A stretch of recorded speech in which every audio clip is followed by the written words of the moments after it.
Amén, mis hermanos.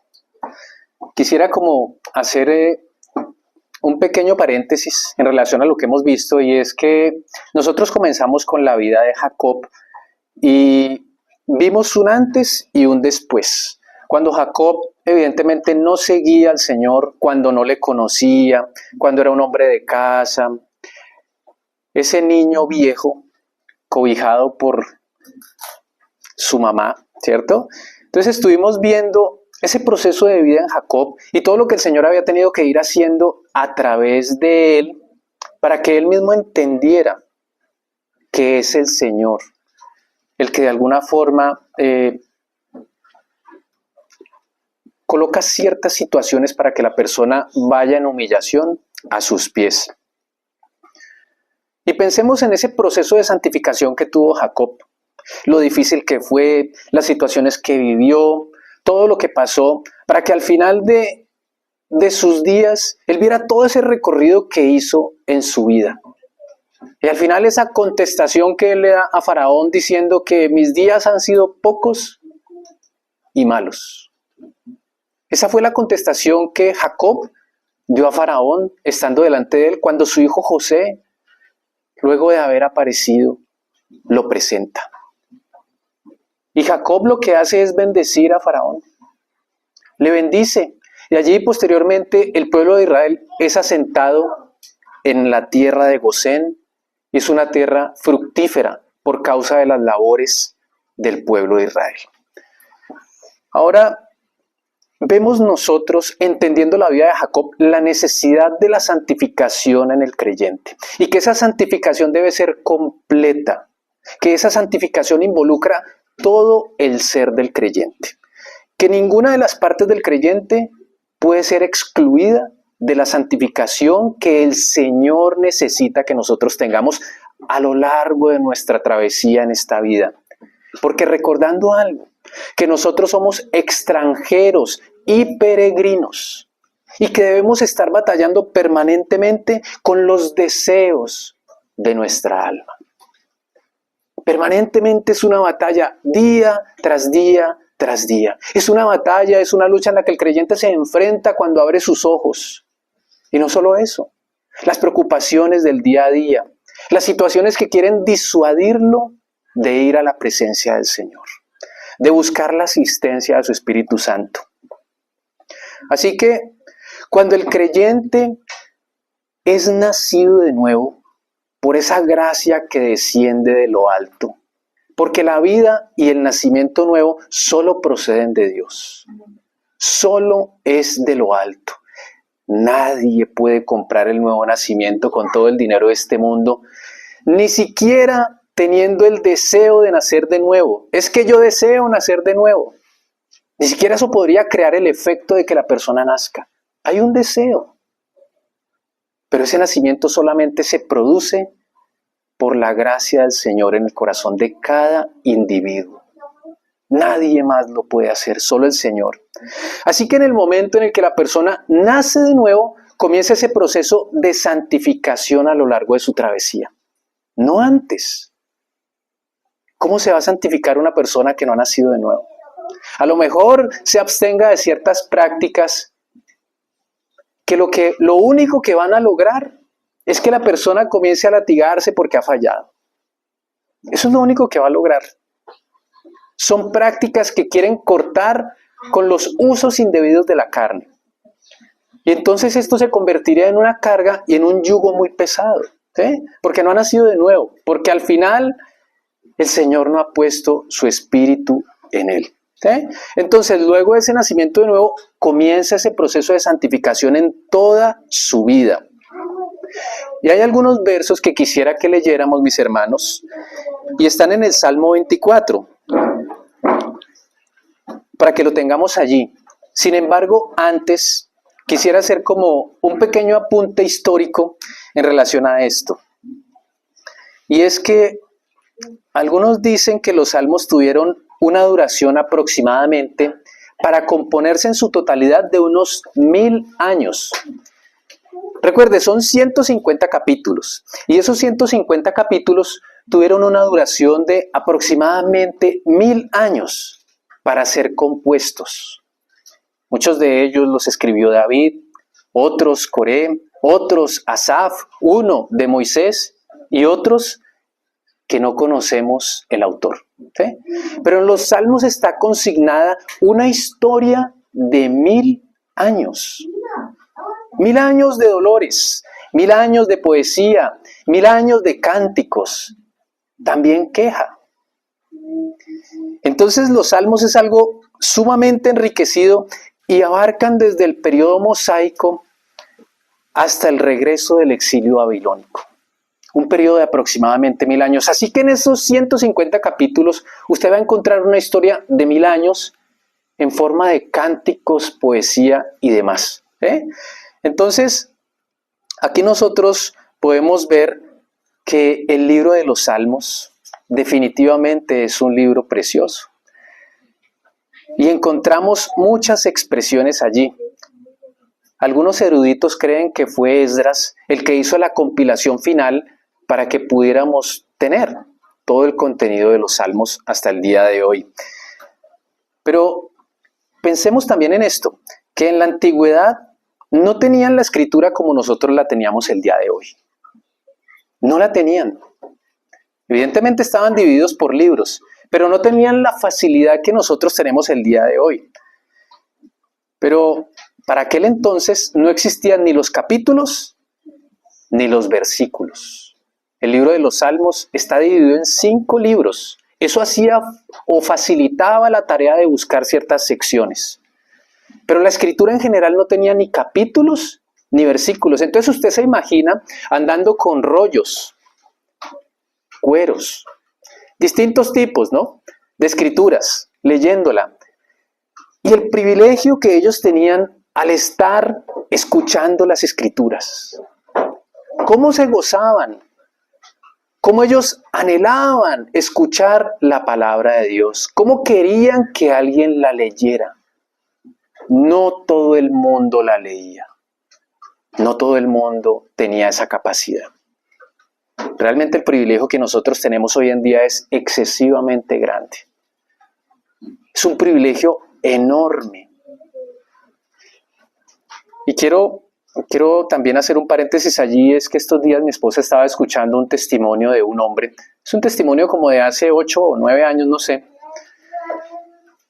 Y cómo ese hombre es usado por el Señor para llevar Biblias a un país del Medio Oriente.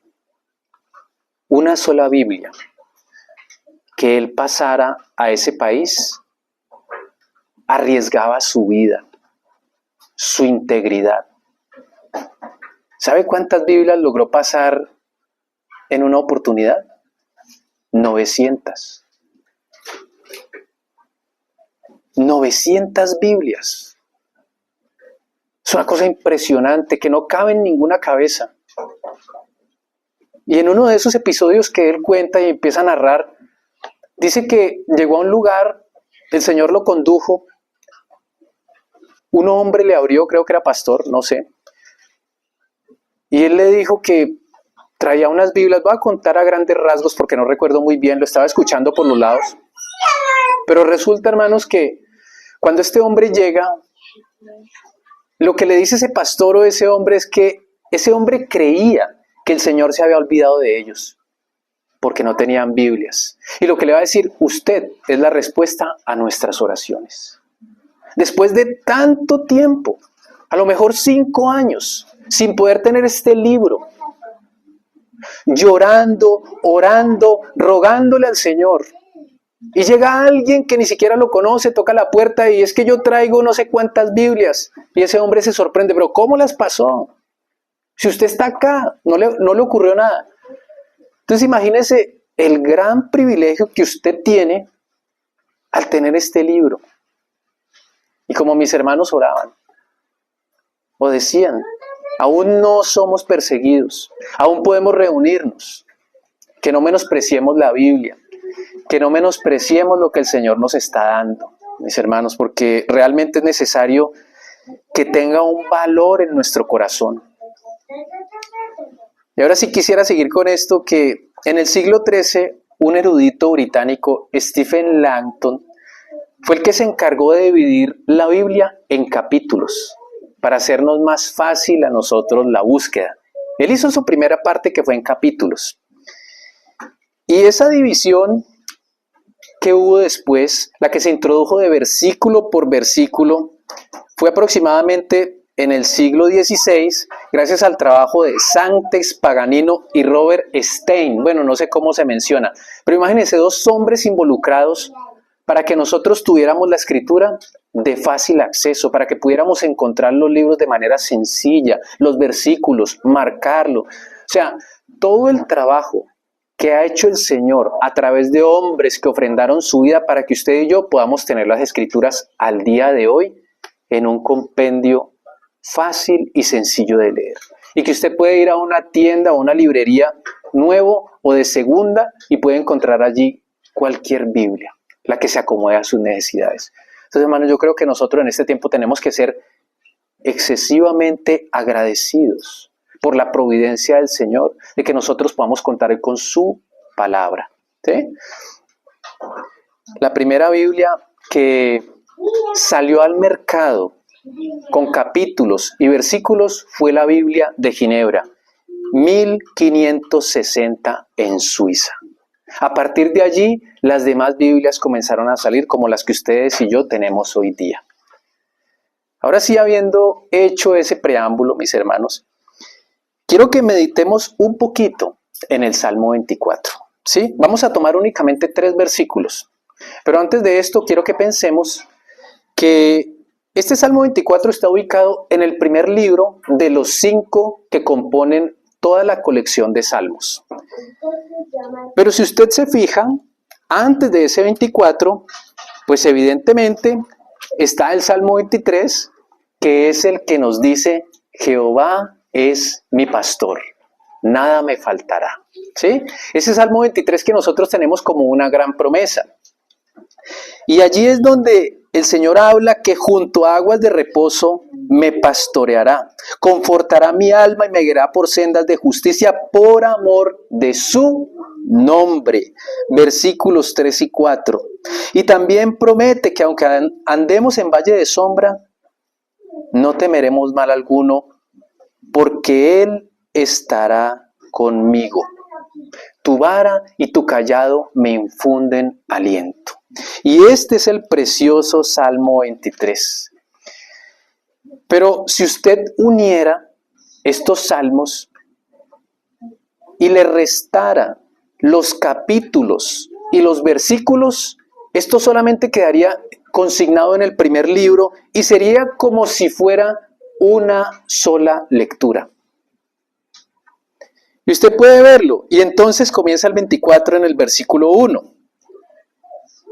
De Jehová es la tierra y su plenitud, el mundo y los que en él habitan, porque él la fundó sobre los mares y la afirmó sobre los ríos. Primero nos habla de que él nos pastorea, y luego de que él es el dueño de la tierra y todo lo que en ella está contenido. Todo es de él. La plenitud de la tierra le pertenecen al dueño único, de aquel que sostiene las cosas por la palabra de su poder. Son de él. Pero quiero que nos detengamos entonces así de esta manera en el versículo 3 al 6, tomando esa pequeña sección del Salmo 24. Teniendo en cuenta que el Señor había hablado anteriormente acerca de que Él es nuestro pastor. Y observe lo que dice el versículo 3 del 24. ¿Quién subirá al monte de Jehová y quién estará en el lugar santo?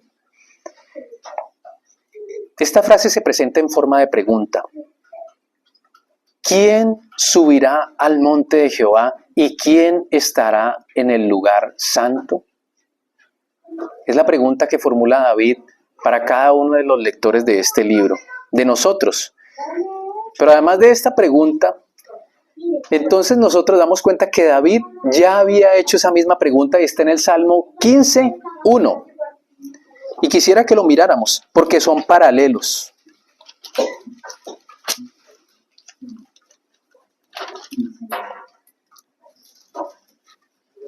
Observe lo que dice. Jehová, ¿quién habitará en tu tabernáculo? ¿Quién morará en tu monte santo? Me parece que es muy similar, es como un salmo de espejo que se refleja uno con el otro. Cuando nosotros vemos aquí dos aspectos, número uno, el tabernáculo y número dos, el monte santo. Ahora, cuando usted piensa en el tabernáculo, ¿qué era lo que contenía? El tabernáculo estaba dividido en 3 secciones. Al final de esas secciones estaba el lugar santísimo. Y en el lugar santísimo estaba contenida el arca de la alianza. El arca donde el Señor manifestaba su gloria. El arca a través de la cual el Señor le hablaba a su pueblo, custodiada por 2 ángeles con las alas abiertas. Aquellos eran querubines.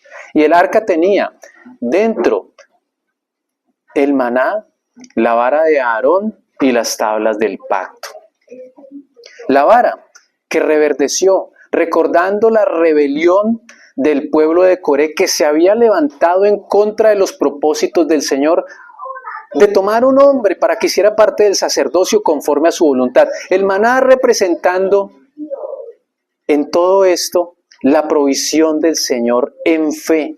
Y cómo un pueblo podía confiar en el Señor aún en un lugar árido donde no crecía una sola matica. Y las tablas del pacto que recordaban la voluntad del Señor y lo que el pueblo tenía que hacer, porque eso era lo que el Señor quería. Ahora entonces, el tabernáculo, la presencia del Señor, y el monte santo, donde ustedes recuerdan que subió Moisés, donde ustedes recuerdan que Abraham también estuvo entregando lo que más amaba. Hombres que estuvieron en el monte, y ese monte lo que nos hace evocar es subir a la presencia del Señor. Pero además de todo esto, cuando nosotros vemos que hay una persona que quiere subir al monte, es porque el Señor la está llamando. Es porque la persona tiene que ir a buscar la presencia del Señor. Cuando el tabernáculo fue erigido, solamente había un hombre que podía entrar al lugar santísimo. Recordemos que ese hombre era el sumo sacerdote, el cual oficiaba una vez cada año, el día del Yom Kippur, el día en el que era el perdón para el pueblo de Israel. Ese sacerdote primero tenía que oficiar por sí mismo y por sus pecados. Tenía que ir a la presencia del Señor para oficiar y presentar ofrenda primero por sí mismo y luego por los pecados de todo el pueblo. Cuando usted ve esto, comienza a notar que hay un camino que el Señor venía hablando desde el Antiguo Testamento. Y era un camino que nos dirigía hacia la presencia del Señor. Ese camino estaba marcado por el tabernáculo, pero ese camino también estaba marcado por unos montes a los cuales aquellos hombres santos debían subir para encontrar la voluntad del Señor, dejando todo atrás. Recuerde que Abraham tuvo que dejar todo lo que tenía atrás, aún lo que Abraham más amaba. Abraham amaba a su hijo y tuvo que subir al monte para dejar todos sus deseos, para escuchar lo que el Señor le iba a decir. Pero no solo esto, también Moisés, viéndose llamado por la voz del Señor, tuvo que dejar sus sandalias. Y las sandalias representan, en ese sentido sencillo, la caminata que Moisés había llevado hasta poderse encontrar con el Señor. Que todo ese camino que Moisés había recorrido y cuando pensó que por fin por mano de él el pueblo iba a ser liberado, no era como él pensaba. Esas sandalias tuvieron que quedar atrás para que ahora él pudiera escuchar la voz del Señor y ver el ángel de Yahvé suspendido en una zarza que no se quemaba y unas llamas de fuego incandescentes. Quítate el calzado, porque estás en tierra santa. ¿Sabe qué dice el Señor hoy? Quítate el calzado, porque estás en tierra santa. Nosotros estamos en tierra santa. Y a veces arrastramos con las cosas de las cuales nuestro calzado se ha contaminado. Cuando el Señor se sienta con sus discípulos, toma la toalla y les empieza a lavar los pies. Significa que Él está lavando todo lo que habían recogido durante todo ese tiempo. Todas las impurezas. Y Él le dice que ahora ustedes van a hacer lo mismo entre ustedes. Se lavarán los pies los unos a los otros. Hermano, lo mejor que uno puede hacer para poder alcanzar la presencia del Señor es lavarnos los unos a los otros. Y recuerdo hace una semana cuando estaba hablando con mi querido hermano José Manuel, él decía las prácticas que usualmente tienen allí en un lugar cuando se reúnen varios hombres y cómo estos varios hombres a lo mejor van dejando ver su debilidad y las cosas por las cuales se van sintiendo vulnerables. Y cómo uno se va limpiando en el hecho de estar confesando aquellas cosas que no quiere que lo hagan caer a uno, que no quieren que el camino de uno se entorpezca, que no quieren que uno caiga. Uno no quiere caer, pero a pesar de todas esas cosas, ¿cuán necesario es quitarse las sandalias porque estamos en Tierra Santa? Así que, en ese orden de ideas, el sacerdote simboliza la obra sacerdotal de Cristo por cada uno de nosotros y cómo Él abrió ese camino y cómo Él ahora oficia por nosotros e intercede día y noche por nosotros. Permanentemente Cristo está intercediendo por los suyos. ¿Cuál será la intercesión de Cristo por usted y por mí? ¿Usted ha pensado en esto? ¿Qué será lo que el Señor intercede a favor suyo? ¿Qué será lo que el Señor puede orar a favor suyo? ¿Cuáles serán las debilidades a través de las cuales el Señor ruega al Padre por nosotros? ¿Qué será lo que el Señor está diciendo allá de nosotros? ¿Cuáles serán los dolores que el Señor tiene en su corazón por causa de nosotros? ¿Ha pensado usted en eso? Porque el sumo sacerdote cuando se presentaba sufría. ¿Sabe por qué sufría? Porque él quería que primero su sacrificio fuera aprobado. Y si no era así, moría. Claro, Cristo ya murió. Efectivamente. Pero Él intercede continuamente por nosotros. Él sigue oficiando. Mi Padre y yo aún trabajamos. Y note esto. Entonces esta pregunta, ¿qué respuesta podría tener? ¿Quién subirá al monte santo de Jehová? ¿Quién estará en el lugar santo? ¿Quién? Qué pregunta tan preciosa, la que se formulaba David, que posteriormente en los versos siguientes él va a comenzar a responder esa misma pregunta. Así que ya no es solo el sacerdote ni el sumo sacerdote, el camino fue abierto para cada uno de nosotros. Nosotros podemos habitar directamente en la presencia del Señor. Cada uno de nosotros podemos ir a la presencia de Cristo por su propia obra sacerdotal. Y el Salmo 24:4, observe lo que dice: el limpio de manos y puro de corazón. ¿Quién es entonces el que subirá al monte de Jehová y quién estará en el lugar santo? Agrega, el limpio de manos y puro de corazón, el que no ha elevado su alma a cosas vanas. Qué precioso, ¿ah? Pero quisiera detenerme en esta primera parte, el limpio de manos. Limpio de manos. Sabe que las manos sirven para hacer muchas cosas y que hubo gente que nació sin manos, aún sin pies, y ellos glorifican al Señor con su ser entero porque no tienen manos, pero nosotros las tenemos. Pero además de esto, un corazón puro, que su alma no se elevó a cosas vanas. Y este mismo deseo es concluyente y además fue el mismo deseo que el Señor puso en el corazón de Pablo cuando Pablo le está escribiendo esa primera carta a Timoteo. Y Pablo lo que va a decir es que quiere que los hombres levanten manos santas, sin ira ni contienda. Eso está ubicado en 1 Timoteo 2:8, mis hermanos, si ustedes quieren leerlo, por favor. Primera de Timoteo 2:8 dice lo siguiente.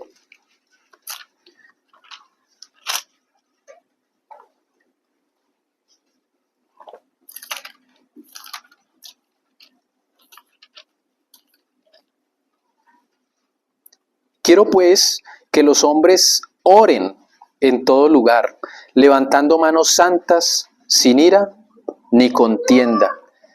Mire, hay uno de los aspectos en la vida cristiana que debe ser tratado bajo el fruto del Espíritu Santo, y ese dominio propio que el Espíritu Santo quiere traer al corazón de cada creyente, y es la ira. Mire, la ira hace que su vida espiritual sea una miseria. Hace que usted permanentemente esté en desacuerdos, hace que usted no tenga la capacidad de acercarse al Señor, hace que usted no sea sincero, hace que usted no esté en concordancia con lo que el Señor está diciendo. ¿Sabe algo? El Señor dijo, airaos, pero no pequéis. O sea, usted puede sentir ira, pero no peque. ¿Qué es lo que produce la ira?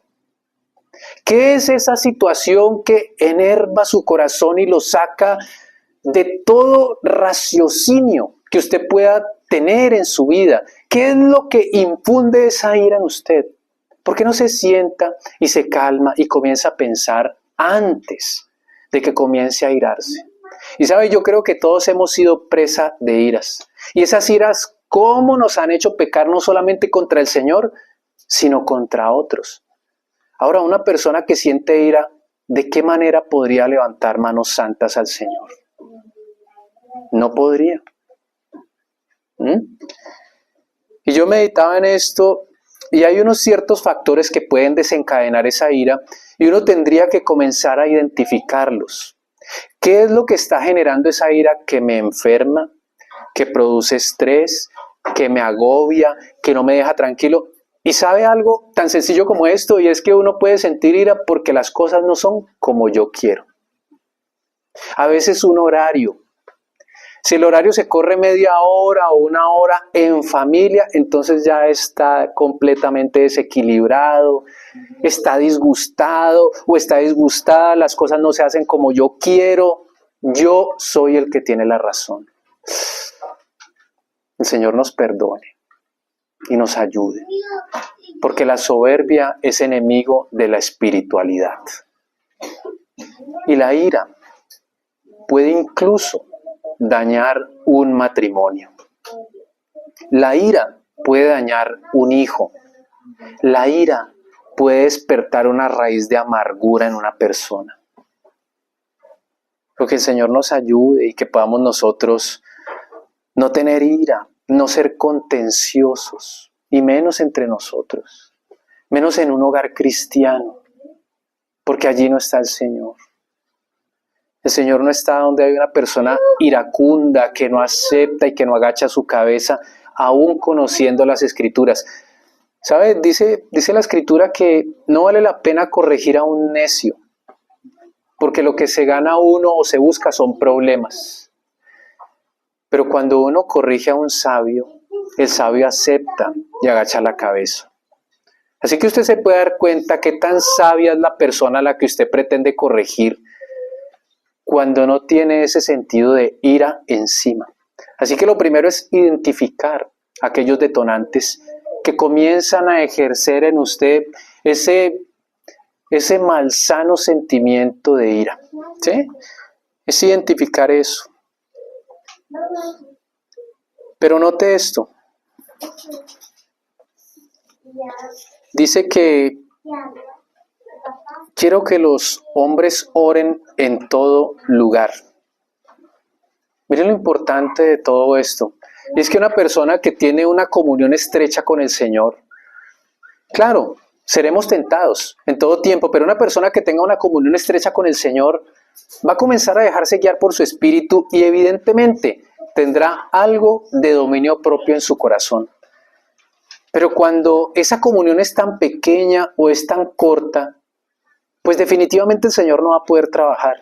A veces uno dice, no tengo tiempo, pero sí podemos salir, sí podemos entretenernos, sí podemos estar en el teléfono, sí podemos ver películas. Sí podemos estar en familia, pero para la oración no hay tiempo.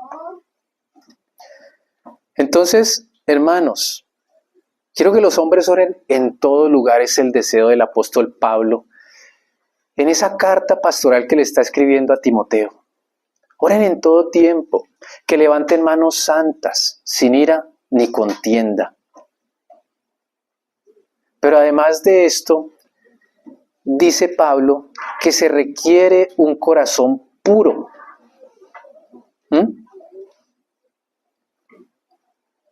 Nosotros necesitamos un corazón puro, un corazón delante del Señor. Pero quisiera que viéramos lo que dice Lucas en el capítulo 18, para dirigirnos allí en un momento, mis hermanos. Lucas capítulo 18. Y apreciar un poco acerca de lo que estamos tratando con relación al Salmo 24. Y es quién puede estar en la presencia del Señor. Lucas capítulo 18, versos, creo que es el 19, vamos a mirar.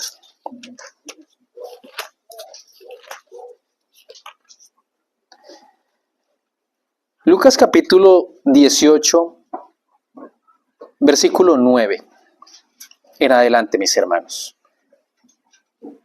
No perdiendo de nuestra mente lo que David estaba diciendo en el Salmo 24, mis hermanos. Recordándolo nuevamente, porque es necesario que recordemos esto. ¿Quién subirá al monte de Jehová y quién estará en su lugar santo? El limpio de manos y puro de corazón. Observe esto. Lucas 18, versículo 9. Observe esto. A unos que confiaban en sí mismos como justos y menospreciaban a los otros, dijo también esta parábola. Piensen esto. Uno de los peores errores es confiar en nosotros mismos y en nuestro propio criterio fuera de la voluntad del Señor. A veces estamos tan confiados en nosotros que pensamos que lo que estamos haciendo es la voluntad del Señor. A veces pensamos que eso es lo que el Señor quiere para nuestra propia vida, cuando definitivamente eso no tiene ninguna relación ni ningún peso escritural. Y uno vive en un autoengaño. Se está engañando, pensando que Dios está allí cuando definitivamente está uno confiando en sí mismo. ¿Sabe lo que está diciendo el Señor? No se engañe, no sea ingenuo.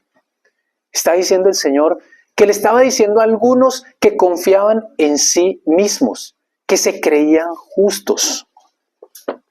Qué delicado esto. Ellos pensaban que eran justos. ¿Sabe algo? El Señor nos guarde de un día creernos justos. Cuando usted piense que es justo, está errando, mi hermano. Nunca se crea justo.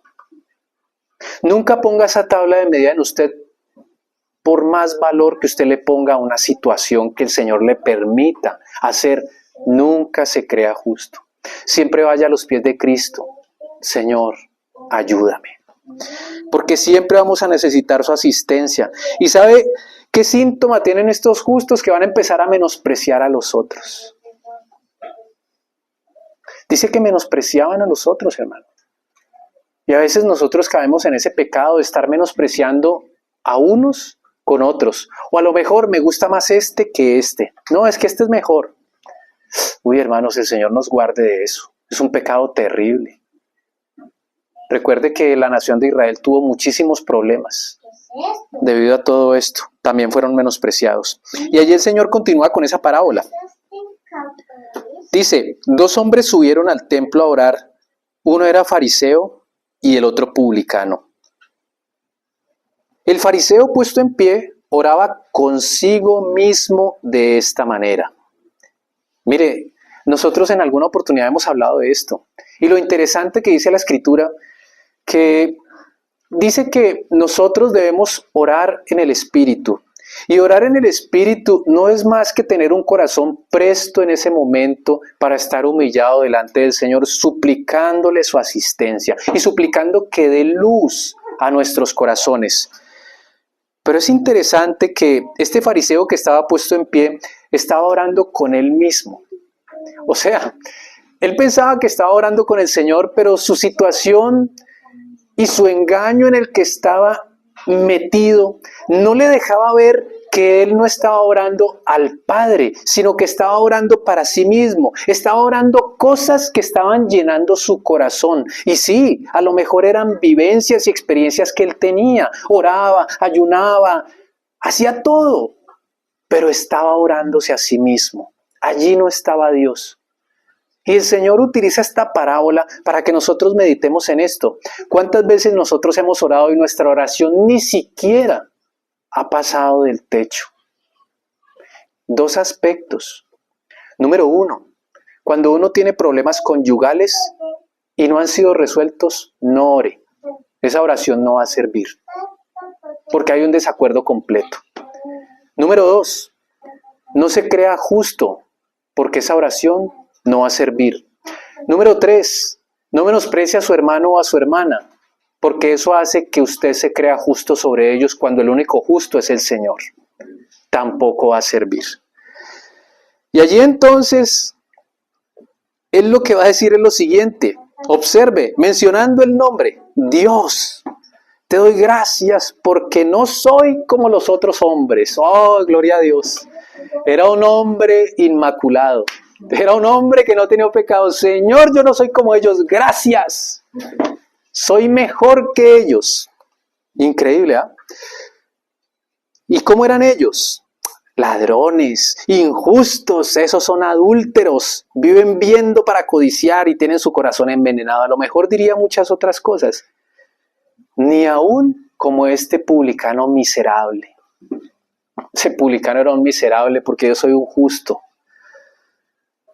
Y ¿sabe? Ayuno 2 veces a la semana. Doy diezmos de todo lo que gano. ¿Se da cuenta la soberbia de un hombre que ni siquiera está en plena comunión con el Señor? La miseria humana, que es pensar que yo soy justo, cuando estoy desvirtuando toda la obra del Señor para mí y en favor de mí, lo que yo no merecía. Y observen el versículo 13, mas el publicano estando lejos, por allá, no quería ni aún alzar los ojos al cielo, sino que se golpeaba el pecho diciendo, Dios, sé propicio a mi pecador. Os digo que este descendió a su casa justificado antes que el otro, porque cualquiera que se enaltece será humillado, y el que se humilla será enaltecido. ¿Sabe, hermano? Siempre es mejor estar humillado. Y ser humillado por los demás también, porque eso nos ayuda a agachar la cabeza, eso nos ayuda a dejar de ser orgullosos.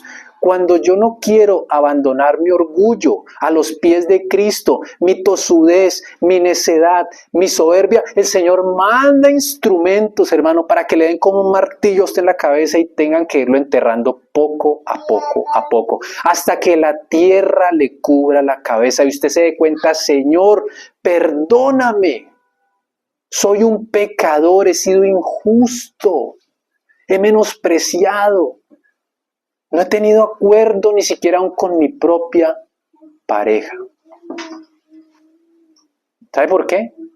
Porque el diablo ataca a las familias, el diablo ataca a los matrimonios. El diablo ataca a los matrimonios a través de los hijos, el diablo ataca a los matrimonios a través de los desacuerdos, el diablo ataca a los matrimonios con esa falta de oración en pareja. Porque el matrimonio que no ora junto no va a poder ver tiempos buenos. No los verá, hermano. Si usted no ora con su esposa y si su esposa no ora con usted, no habrán tiempos buenos. Es la realidad, hermano. Entonces, a veces uno se cree tan justo y tan limpio, pero que el Señor nos guarde de no estar orando con nosotros mismos ni pensando en nosotros mismos de manera egoísta.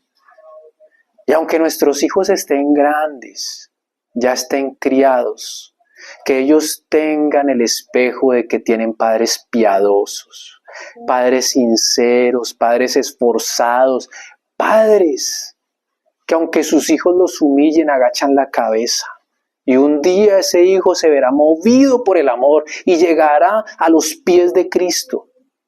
Porque así opera el Señor, mi hermano.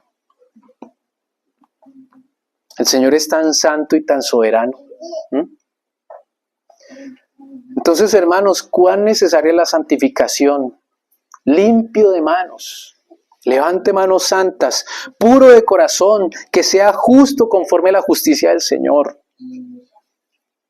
que no ha elevado su alma a cosas vanas, que no ha perdido el tiempo en las cosas de este mundo, hermano. A veces nos afanamos tanto por las cosas de este mundo, son un estorbo a veces. Mire, yo he creído conocer personas, hermanos, que hasta el Señor les ha quitado el trabajo.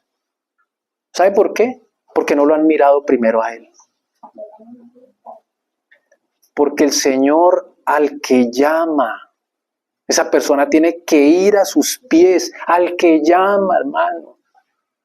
El Señor hace 1, 2, 3 llamados, pero también el Señor tiene paciencia, pero su paciencia tiene un límite, hermano.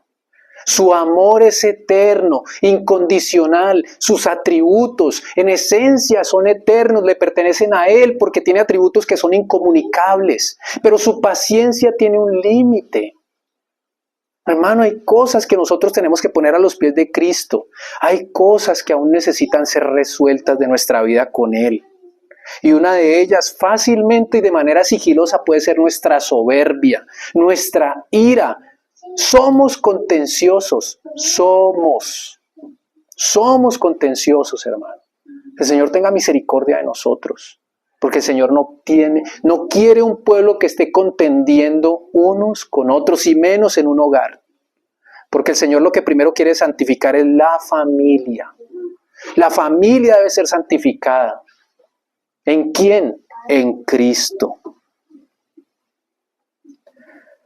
Quien no ha elevado su alma a cosas vanas, ni jurado con engaño. ¿Sabe lo que dice la Escritura? Que tú sí sea sí y que tú no sea no. Mejor calle si no va a poder cumplir.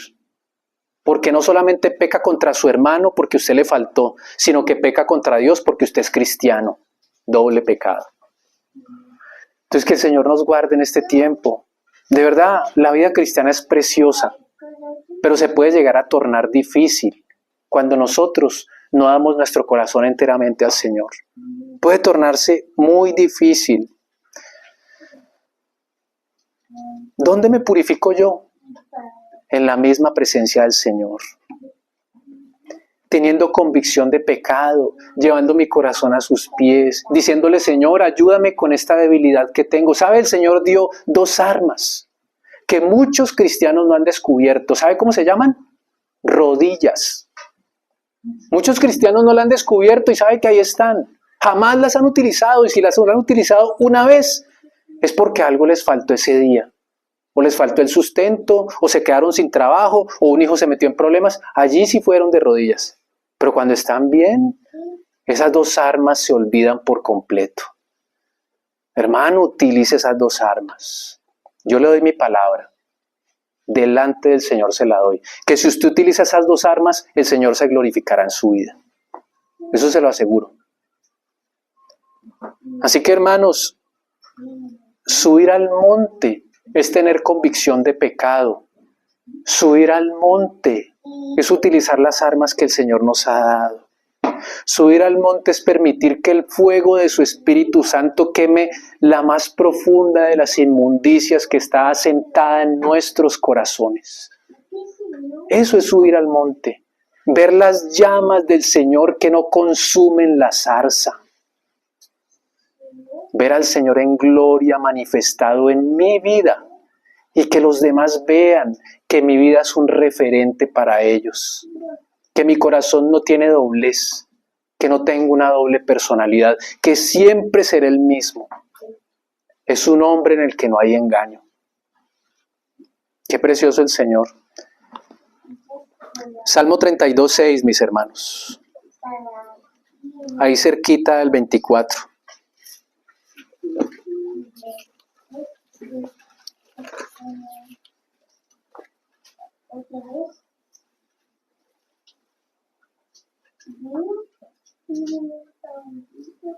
Mire lo que dice tan precioso. Por esto orará a ti todo santo en el tiempo en el que puedas ser hallado. Ciertamente en la inundación de muchas aguas no llegarán estas a él. Tú eres mi refugio, me guardarás de la angustia con cánticos de liberación, me rodearás. Qué promesa tan preciosa, hermano. Por eso orará a ti todo santo en el tiempo en el que puedas ser hallado. ¿Sabe qué marca esto, hermano? Marca un referente en el que el Señor ya no podrá ser hallado por muchos. Ciertamente el Señor no se irá porque la tierra es la base de sus pies y el cielo es su trono. Pero piensen esto, muchos queriendo buscar al Señor no lo encontrarán. Por eso está diciendo el Señor, búsquelo mientras Él pueda ser hallado. Vaya a Él, utilice esas dos armas que el Señor le dio. Ruéguele, humíllese y el Señor hará. Él hará. ¿Sabe algo? Nosotros hemos visto tanto la mano del Señor, hermanos. Y tan pequeñitos que somos, tan insignificantes que somos. Nosotros aquí. Hablo de mi esposa y yo. Hermano, ¿y cómo hemos visto la gloria del Señor? Hermanos, de verdad, hermanos. No hay nada mejor que estar un día en tus atrios que 1000 fuera de ellos. Hermano, nada se compara con eso, ni toda la plata, ni el mejor trabajo, ni la mejor escuela, ni la mejor familia, ni el mejor carro, ni la mejor comida, ni los mejores amigos. Nada se compara con eso, hermano. Cuando la gloria del Señor llena su habitación, cuando la gloria del Señor llena su corazón, nada se compara con eso, hermanos. Nada. No tiene ningún precio, hermanos. Que la gloria del Señor llene. Recuerda esto.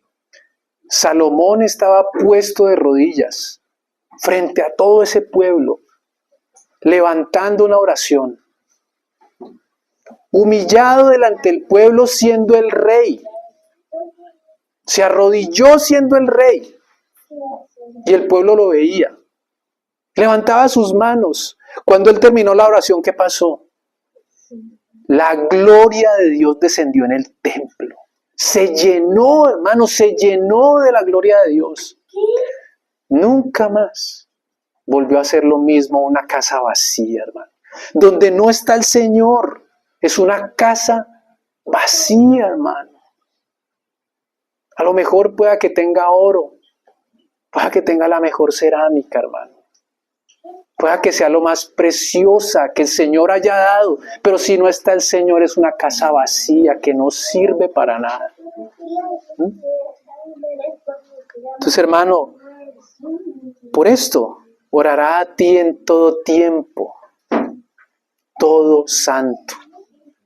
Busquémosle mientras Él pueda ser hallado, mis hermanos.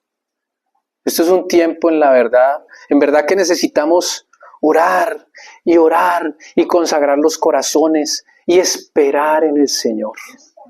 Esperar en Él, en su respuesta. Así que el camino de oración es solamente uno, hermanos, no hay otro. Y es ese camino el que nos va a conducir a una estrecha intimidad con el Señor. Dios ama al hombre, Él no cambia su amor, aun cuando ese hombre o esa mujer hayan pecado, Dios lo seguirá amando. Él siempre quiere limpiar. ¿Cuál es el propósito del Señor? Limpiar permanentemente. Eso es lo que el Señor quiere. ¿Para qué quiere limpiar? Para luego poderlo usar. Usted no va a utilizar un vaso sucio y luego va a echar agua limpia y luego se la va a beber, hermano. Usted no lo va a hacer. Bueno, yo no lo hago, ¿no? Y estoy seguro que usted tampoco lo hace. Pues eso mismo hace el Señor. Él no quiere utilizar vasos llenos de otras cosas. Primero ese vaso tiene que ser vaciado. Primero. Si no es vaciado, no podrá ser llenado. Ahora luego que esté vaciado, el Señor va a empezarlo a llenar. Pero esa llenura hay que buscarla. Más buscad ser llenos del Espíritu Santo de Dios, dice Pablo. Y volvemos a hacer nuevamente en ese paréntesis allí. Recuerde esa parábola de las 10 vírgenes mostrando esa realidad que hoy se vive. 10 con su lámpara llena, 10 vírgenes, 5 con su lámpara llena y 5 con su aceite disminuido. Viene el Señor. Y al final, ¿quién tiene la entrada? Las que han iluminado aún en los tiempos de desgracia. Las otras se ocuparon de sí mismas. No tenían tiempo para el Señor. No pudieron llenar sus vasijas con aceite. Por eso se quedaron fuera. Busquemos al Señor mientras pueda ser hallado. Y Él llenará nuestras lámparas. Hará rebosar nuestra copa. La hará rebosar, hermanos. ¿Sabe algo? Cuando usted ve un alfarero, ve que el alfarero toma la arcilla y comienza a darle forma a ese recipiente que él tiene en su mente hacer. Y luego lo pone. Y de alguna manera comienza con sus manos hasta que le da forma. Pero recuerde esto, cada recipiente que es terminado en las manos del alfarero luego va a terminar en el horno. Tiene que ser cocido al fuego. No puede secarse con el aire. Tiene que ser llevado al fuego. Si ese recipiente no es llevado al fuego, no servirá.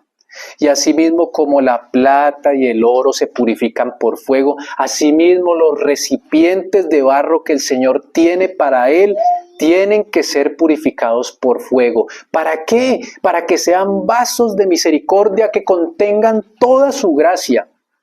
Para eso. Porque también preparó vasos de ira. Y fueron todos aquellos que le despreciaron. Todos aquellos que no quisieron. Entonces estamos siendo llamados a su presencia, a ir a Él, a estar en Él y a caminar con Él. La oración es una fuente inagotable de conocimiento en el Señor. Un cristiano sin oración es un cristiano muerto. Es un cristiano que nunca podrá enfrentar batallas, que siempre estará derrotado, que el pecado le gobernará su vida. Todo lo gobernará, porque el pecado habrá tomado preeminencia en su propio corazón. El Salmo 25:3 dice esto: ciertamente ninguno de cuantos esperan en ti serán confundidos, serán avergonzados los que se rebelan sin causa. Mire, cuando uno va a orar, cuando usted se sienta con una persona y esa persona hace esto, habla y habla y habla y no lo deja a usted decir ni siquiera una sílaba. Usted está contento, yo creo que usted se aburre, ¿cierto? Usted dice, pero le tapan la boca y le salen letreros, habla hasta por los codos. Está mal, no sabe conversar, ¿cierto? Entonces usted se va a imaginar eso y ¿sabe qué va a pasar? Eso es monótono. Y usted ya va a quedar como con una reseña con esa persona, uy, no. Yo con esta persona no me quiero ni encontrar porque habla demasiado. Habla de lo suyo, de sus cosas. Nunca me deja decir nada. No sabe conversar. ¿Sabe algo? Cuando usted va a la presencia de Dios, el Señor muchas veces piensa lo mismo de nosotros. Habla y habla y habla y habla y habla y no deja que el Señor se exprese. Ahora yo le pregunto para que usted lo tenga en su corazón. ¿Cuándo fue la última vez que usted escuchó la voz del Señor? Pidiéndole algo, diciéndole algo. ¿Cuándo? ¿O acaso nunca la escuchó? Bueno, eso queda para el corazón. ¿Sí? Entonces, mis hermanos, la oración es un diálogo que se va entretejiendo entre el Señor y nosotros, entre nosotros y el Señor. Usted cuando va a oración, va a la presencia del Señor, tiene que saber lo que el Señor quiere de usted. Tiene que aprender a escuchar la voz del Señor. Tenemos que aprender a escuchar la voz del Señor. Y a veces pecamos por hablar tanto. Nunca dejamos que el Señor hable, que Él se exprese. Y así somos en la vida regular. A veces queremos ser escuchados y todas las cosas que tenemos en el corazón y, en fin, una serie de situaciones. Pero ahí no está el Señor. porque el Señor no fue escuchado. Pero cuando usted escucha al Señor, ahí hay algo que Dios le dio, que nunca se lo dará ni un hombre ni un libro, ni siquiera una predicación. Usted lo recibirá directamente del Señor. Y cuando eso ocurra, su corazón estará gozoso en el Señor, porque fue Él quien le reveló, porque fue Él quien le dio. Hace un tiempo atrás, unos años, hubo un verdadero profeta del Señor, un hijo de Dios. Se llamó Wilkerson, David Wilkerson. Era un verdadero hijo del Señor, esforzado, valiente, de buen testimonio. Pero quiero hacer énfasis en algo. La iglesia Times Square, que hasta el día de hoy sigue, no tuvo campaña evangelística durante 17 años, mientras que Wilkerson pastoreaba. No tuvo campaña evangelística durante 17 años. ¿Y sabe algo? Llegaban a donde el hermano y le preguntaban, pero hermano, ¿cuál es su secreto? ¿Pero qué método está utilizando? Decía, hermano, nosotros no tenemos ningún método. Acá no hay método alguno. Es lo que ustedes mismos conocen. ¿Pero qué es, hermano? Díganos. Hermano, la oración. La oración. Es el método que nos evita muchos trabajos, que nos evita esfuerzos. Si Jehová no edifica la casa, en vano edifican los constructores.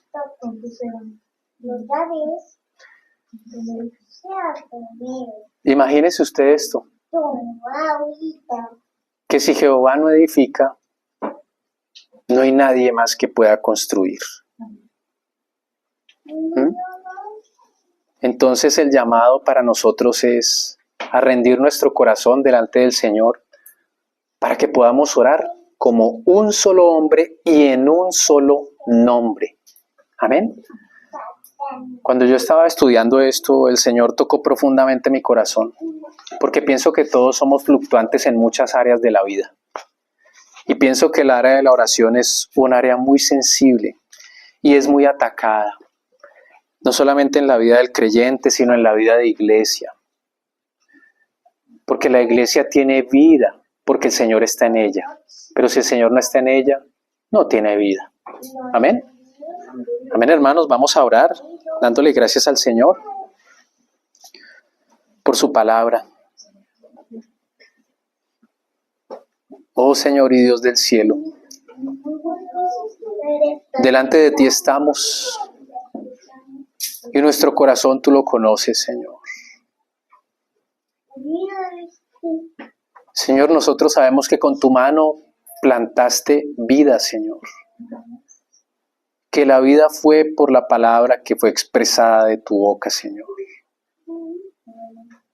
Pero, Señor, nosotros también queremos participar de todo lo que tienes en tu corazón.